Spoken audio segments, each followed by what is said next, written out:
Welcome to the Healthcare Security Cast, the podcast dedicated to healthcare security, safety, and emergency management. If you are involved with a healthcare security program or desire to be, this podcast is for you.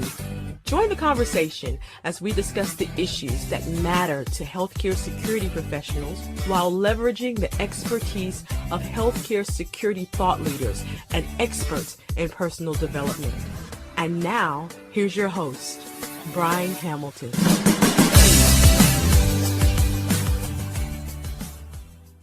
Before we jump into the show, I just want to thank my sponsors and collaborators. 3D Network Technology, reliability is our core value. Visit www.3dnetworktechnology.com. And Genetech, delivering security strategies for healthcare. Visit Genetech, that's GENETEC.com for more information. We'd also like to thank the Change Execution Group and 360 Life Transformations. Visit www.360lifetransformations.com. We'd also like to thank Canadian Security Magazine and Omnigo Software. And now, let's get into today's show. Welcome to episode 108 of the Healthcare Security Cast. Today we're discussing canines in a healthcare security program, and we're joined by Justin Rivera. Justin, thanks for joining us today. Absolutely. Thank you for having me. Oh, you're very welcome. Now, yeah, it's funny. We've had a lot of people on from the AdventHealth program, but obviously, I always like to start off by asking every guest. The first question I always hit them with is, "Who is Justin Rivera?" Yeah, absolutely. So I am a professional animal trainer. I've worked in various institutions across the U.S., everywhere from theme parks to traveling shows to currently healthcare security. Very blessed to be in the position that I'm at and absolutely love it. Yeah, absolutely. There's an excellent team there. And, I just actually want to circle back to some of your experience you talked about there. You talked about being a professional animal trainer, and you didn't necessarily have that security background. So I'm just curious, what is it that made you want to transition to the security field?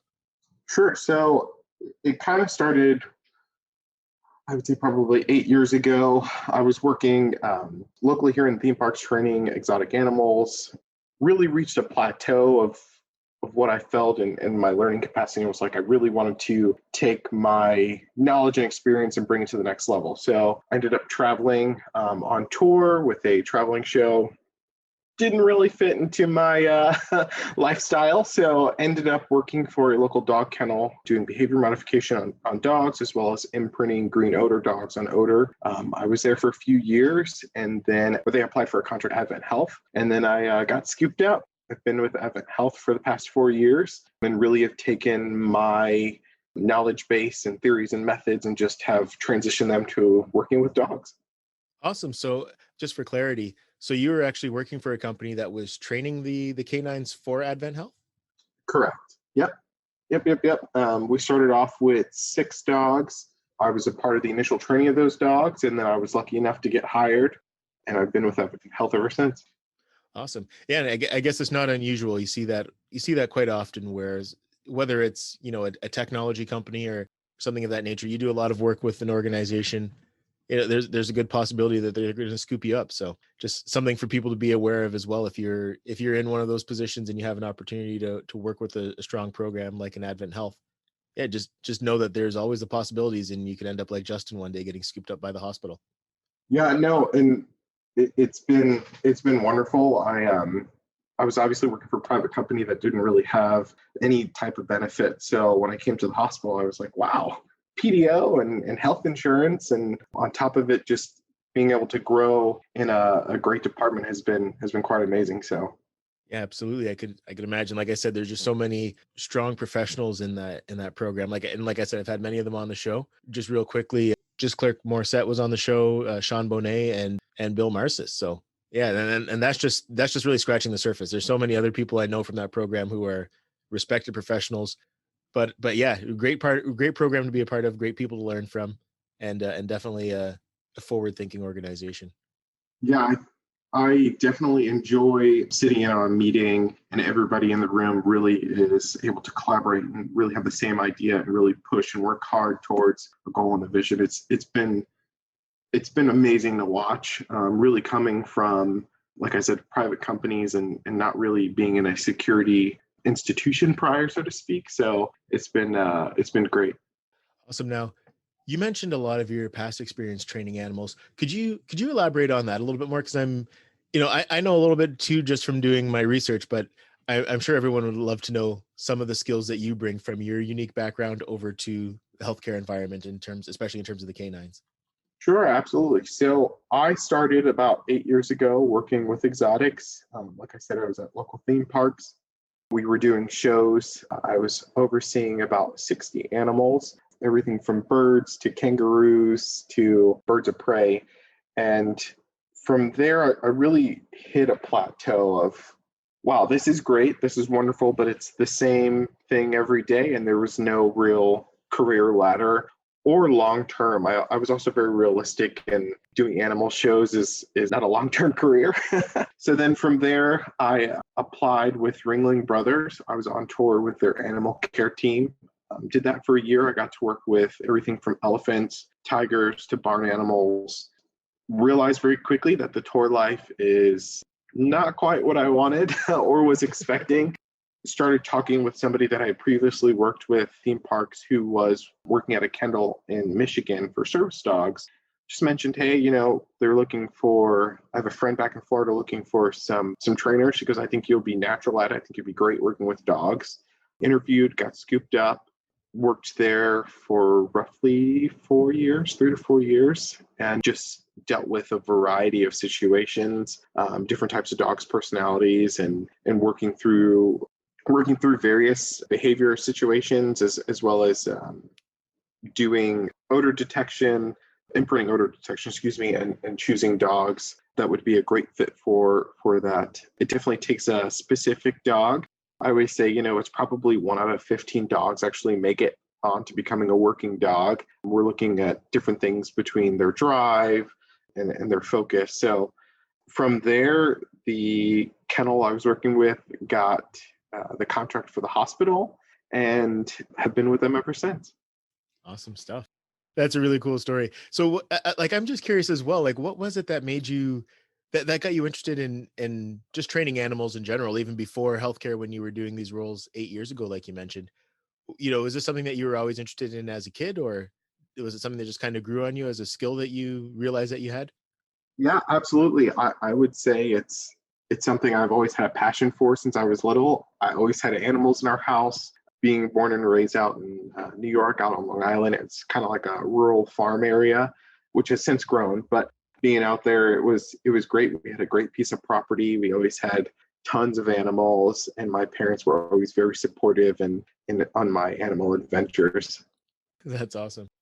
It's interesting because between some of the things you mentioned, like you mentioned being on tour with Ringlings, the only things that you really see in terms of animal trainers are like the I can't really give any great examples here because they're either dead or in jail, but like you think of Tiger King and, and things like that, like the ones who are actually famous.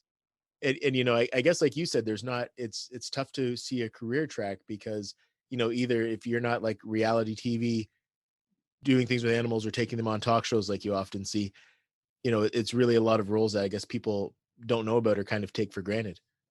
Yeah, I would definitely say that's more like the commercial side that I just was like, the entertainment is great, but it's not really me and what I want to do. I think the law enforcement, police, military, security side of it, I really saw myself flourishing. I knew that I always wanted to work with dogs in this kind of capacity. Even from the beginning, it was great working with exotics and it's fun, but I never saw longevity there, at least for myself.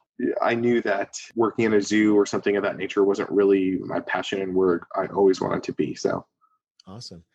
Now you spoke a little bit about the vision there of the program, and obviously the canine portion of the program was something that was part of a long-term strategic plan that had to be implemented in.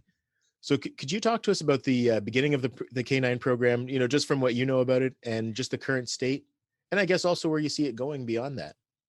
yeah, absolutely. So I started 4 years ago. I was one of the initial 6 canine handlers that were hired in for AdventHealth. Started here in the Central Florida division. We have grown substantially. We're roughly 14 dog teams currently. I then got promoted. So now I oversee all of the canine training as well as husbandry and everything associated with the dogs. It's been great. It's been great seeing it grow and develop. We currently have 14 dog teams throughout Central Florida Division. We are slowly expanding into our other hospitals and really realigning them with our security program. I'm sure Bill has mentioned it before in his podcast as well. So that's been great. Long term, we're looking at really standardizing canines in healthcare security and really getting a certification across the board, potentially working with some organizations out there. Also, we are looking at training other facilities and having them come out to us here in Central Florida or me travel out to the facilities, help with any problem solving, do the initial training, assessing their current program and or future programs that they would like to have.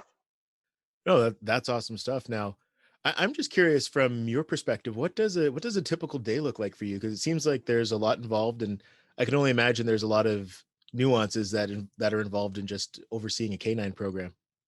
Sure, yeah. So my day kind of starts off with the dogs that I currently have in my house. I train for the new handlers coming on. So I'm working with them in the morning, middle of the day. I have some meetings, paperwork, and then typically all of my training out at the campuses with the handlers are at the end of the day. So I definitely wear many hats throughout the day. It's definitely juggling and balancing. Thankfully, having my previous experience on tour and really working crazy hours has kind of really set me in a perfect place and been able to balance everything. Awesome. Now, from your experience, what does it take to make a good canine handler? Like what are some experiences that are beneficial to bring over from that security perspective? And I guess what are just some of the skills that will help security professionals to make that transition to being a strong canine handler? Yeah. So for me, a great canine handler is somebody who is able to take feedback, really work with their dog. Dogs are not a 8 hour or 12-hour shift role, especially when you take your canine home with you. It's a 24-hour gig. You know, in the middle of the night, your dog may need to go out to the bathroom, or at your home, you may encounter a situation that you really have to work through that ultimately will start feeding into your work life. So somebody who would make a great candidate for interviewing is somebody who is very open, ready to learn. I always say that their cup's not full. It's very hard to train somebody who thinks they know everything about everything. It's great to come on with a good baseline of knowledge, but if your cup's full and you're not able to grow and learn with your dog, because every dog is different, it really sets you back. For somebody who wants to transition into canine that is currently a security officer, go out, do seminars, go volunteer, get dog experience. And if you can't, really, there are podcasts, there are e-learning. I'd rather have somebody step into an interview that is able to articulate and talk about dogs and at least have a general consensus or thought process on how working dogs should be than somebody come in that is full of knowledge, their cup's full, and is just really untrainable. Awesome. Now, the one thing that you mentioned as well a little bit earlier were podcasts that individuals could listen to learn more about canines and handling canines. Now, obviously, I like people to listen to the Healthcare Security Cast, but for people who want to specifically learn about canines, are there any podcast recommendations that you could share? Absolutely. Hits Canine is a great one. They talk about everything from behavior to obedience to working an odor dog and how odor flows and things of that nature. So I love following them. They also do seminars, in-person seminars, as COVID is starting to teeter down a little bit here. So they have some actually coming scheduled up. I would also say anywhere local, really type into Google and see what odor dogs or even working kennels are in your area. Sometimes it's just reaching out to a local PD and saying, hey, where do you guys get your dog from? Figuring out their vendor and just asking if you can volunteer out there. Oh, awesome. Yeah, volunteering is always a great way to get involved and get that knowledge. Now, the other thing too, you mentioned the odor dogs. So I know that there are different types and different skill sets that the canines have. What are beyond the odor dogs? What are some of the other types of canines that are common in healthcare or even just in law enforcement work that that people may want to know about? Sure, yeah. So tracking is one of them. We have odor detection. Obviously, our dogs, we have bomb dogs as well as weapons detection. And then bite work is really the three. So we have bite work, tracking, and odor detection. The odor, it doesn't matter. You can transfer or swap out an odor, whether you're doing guns or bomb work, or let's say you were to do a service dog, that would just be swapping out the odor for diabetes or something of that nature. Okay, awesome. Now, is there what's kind of been the reception that you've seen of the canines in the hospital environment? It's been great. You can definitely tell the nurses feel comfortable. The staff overall loves seeing the dogs. It's definitely a good sense of security knowing that, hey, there's a dog partner there to really keep us safe. Yeah, I could definitely imagine that being the case. Now, the other thing that we discussed off air was metrics. So, in terms of your program, your part of the program, what are some of the metrics that you're tracking? So we track gun detection for our gun dogs, what are found weapons in the hospital. There's also a part of it that's the unmeasurable matrix that I always say. It's hard to really measure the deterrent factor of a dog. So I think if you were to sit and watch your handler for 8 hours in the EDs and lobbies and just see people enter in and leave, or really think twice about their actions, or even respond to a call. Sometimes you can have a dog just show up outside of a patient's room, just happen to be patrolling it. It really makes them think twice about their actions. So that is the hard, unmeasurable matrix of situations like that we run into measuring. But overall, like I was saying before, that the staff loves the dogs, and they're also understanding, or excuse me, administration is very understanding of there's a section of this that's quite hard to measure, but we also are very realistic and know that it happens. No, and it's tremendous to have that level of understanding, because that is, again, a lot of the work that we do in security. It's challenging because when you're looking at deterrence, it is difficult to track that, not just with the canines like you've mentioned, but just in general, some of the things that we do to stop an incident from occurring. And yeah, like, and the way you mentioned too, it's the same thing with in terms of the canines. Yeah, it's funny. You could have a metal detector that's not even plugged in, but just having it there in your lobby and somebody walking in and seeing it automatically will go, "Ooh, maybe I should put my pocket knife in the car," or "Oh, look, I'm carrying my concealed to carry today. I need to go, place this in my vehicle." So, yeah, it's very interesting, and it's something that's very hard to measure. I just want to pause for a moment to announce the winner of a copy of Anton Doerig's book, Leadership Safe and Secure. Thank you for everyone who participated in this contest, and thank you, Anton, for generously donating a copy of the book. Now, the winner of the contest this time around is Stephen Isola. Congratulations, Stephen. Hope you enjoy your copy of the book. Now, let's return to the show. Absolutely. Now, in terms of again, just because you oversee this part of the program, when you're bringing on or training, a current staff member to learn the skills of a canine handler, what does that training program look like? Sure. So we currently do a 6-week training program. It's an 8-hour shift per day. We take them out. We start on odor first, get them going on odor. We start on boxes, imprinting boxes, even though the dog's imprinting, just to get their movement going. Then from there, we'll move to a very open space with not as many objects for them to search, so they're not struggling. Once we build up search pattern, we start putting them in more difficult situations, confiner spaces. Then from there, we start working obedience on our dual purpose dogs. And after that is completed and their obedience is great, then we start working on bite work and everything that's associated with that. Awesome. Now, I think you gave everybody a really good overview of the career. Now, in terms of professional advice for any security professional who wants to transition to working with canines, what would your recommendations be? Definitely going out there, volunteering, getting some experience. It could be anything like a podcast or just working at a dog kennel and just being around dogs and high drive dogs. They're definitely very unique. They're a little quirky at times. So learning how to deal with those types of situations really will put you ahead in any candidate versus that doesn't have any type of experience. It's the same thing in any career field, right? When somebody comes into an interview and they go, I really want to do this, but don't have an experience. And you're like, okay, well, what things are you doing, at least in your personal and free time, to set yourself up for success in the future? And that's always a hard thing for people to swallow. But it's like, hey, you got to put in some volunteer hours, some additional work if you really want to be successful in any field. Absolutely. Now, we've hit on a lot of topics here as it relates to canines in a healthcare program. Is there anything that we didn't cover that you'd like to discuss? Not that I can think of. The only thing I would say is, if you're aspiring to be a canine handler, don't give up. Keep applying. Sometimes in the dog world, in any job, you get a stack. You may have somebody who's a really good candidate, but somebody who just has a tad more experience. So maybe putting in that extra 6 months of volunteering or podcast or seminars for the next round will really give you the heads up on the next candidate.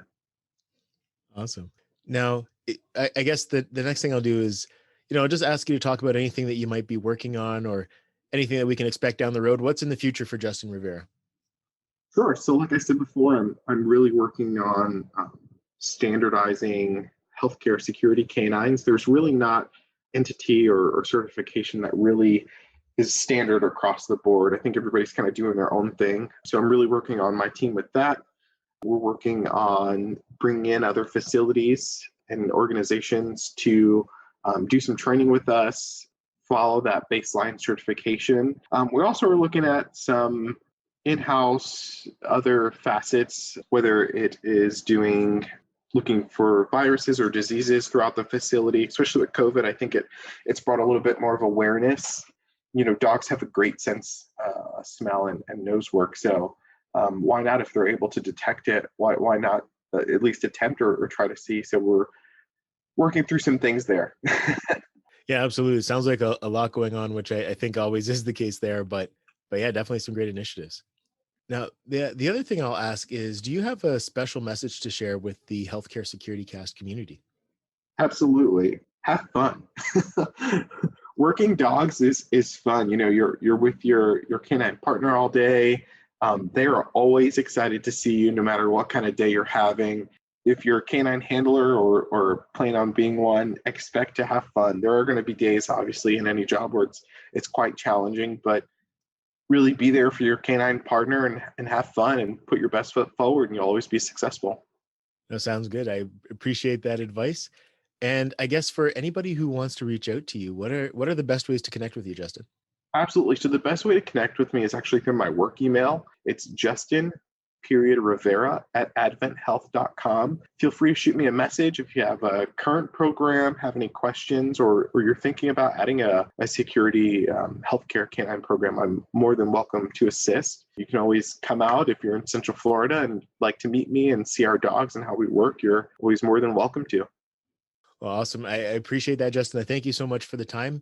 And this is a topic that I've always been really interested in, just the canines in the healthcare environment. Want to see this continue to grow. I think it's a great initiative, and a lot of programs are doing a great job of it, including AdventHealth. So again, thank you for sharing your insights with us. Absolutely. Thank you for having me. The Healthcare Security Cast is available on Spotify, Apple Music, Amazon Music and Audible, and many other platforms as well. Check out our link tree on your computer or mobile device. And this can be found at linktree/Brian Hamilton. That's linktr.ee/Brian, BRINE, Hamilton. Again, that's linktr.ee/Brian Hamilton. Or if it's easier, send me a text at 647-372-2042. That's 647-372-2042. And I'll be happy to answer any questions you may have or share any links you may be looking for. Thanks again for listening. Until next time, take care and stay safe.